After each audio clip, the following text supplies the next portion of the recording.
আপনারা দেখছেন টানোর পৌর সদর এলাকায় থানার পাশে কুঠিপাড়া গ্রামে কিছু সন্ত্রাসীরা সকালবেলা এক অসহায় মানুষের খড়ের পালায় আগুন ধরা দিয়েছেন এবং সেই মালিককে মারপিট করেছেন এমনটাই অভিযোগ উঠেছে।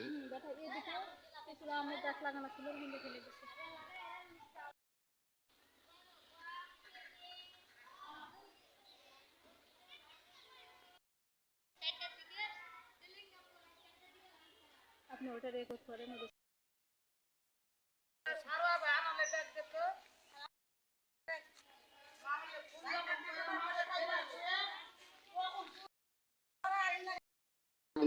ঘটনা বেটা কালকে একটা কাজে হয়েছে, হওয়ার পরে ওটা থানাতে অভিযোগ দেওয়া হয়েছে।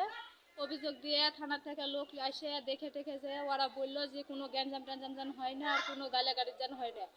রাত 1টার সময় পর্যন্ত ইদ্দিস গালাগালি করতেই আছে। দিয়ে হচ্ছে পরে আমার বাড়ির লোক ওই ভয়ে বাড়িতে আসতে মানা করে দিছে, আসেনি। দিয়ে হচ্ছে বাড়িতে না পায় রাত 2:30-3টার দিকে এসে আউরের পালা দেখলে সবার আগুন লাগাই দিছে। যে সকালে বাজারের দোকানে গেছে, দোকানে যা মারে টেরে মনে করেন যে হচ্ছে পরে মেডিকেল ওয়ে আছে এখন। আর এ তো আমার বাড়ি তো সব দেখে আসছে, বাড়ির হচ্ছে সব তো ভাঙাচুরা সব করে আসছে।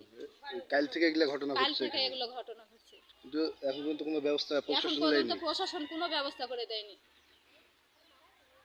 আপনারা শুনলেন, এখানে আগুন লাগার ঘটনাটি পূর্ব পরিকল্পিতভাবে ঘটানো হয়েছে এমনটাই অভিযোগ।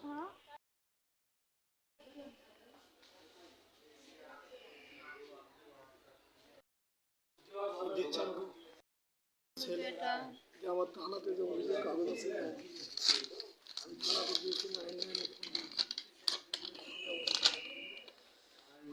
অভিযোগ করেছেন থানা? অভিযোগ করে থানা কোনো থানা কোনো ব্যবস্থা নেয়নি এখন? নেয়নি। টাকা 1000 টাকা রাত্রে ওরা দিচ্ছে, দেওয়া বলছে মায়ের সঙ্গে আইনের অপব্যবহার করছে। এখনো সেরকম নাশকতা চলছে। আমরা কোন জায়গাটা থানা পুলিশও কোনো ব্যবস্থা নেয়নি এখন? আমার বাপটাকে ওই ভাগে জ্বালাইছে ওরা। আমার বাপটা মারা গেল ওই ভাগে। আপনারা দেখছেন এইভাবেই রাত্রে পরিকল্পিতভাবে খড়ের পালা আগুন দিয়েছেন এবং বাড়ির মালিক রবিউল ইসলামকে মারপিট করে তাকে আহত করেছে, খাম করেছে দুর্বৃত্তরা। তবে এখন পর্যন্ত থানা পুলিশ কোনো ব্যবস্থা গ্রহণ করেননি এমনটাই অভিযোগ তার। তাহলে এখন আপনি হুমকির মুখে আছেন? এখন ওই তো দেখেন বাড়িতে কি হুমকি দিচ্ছে।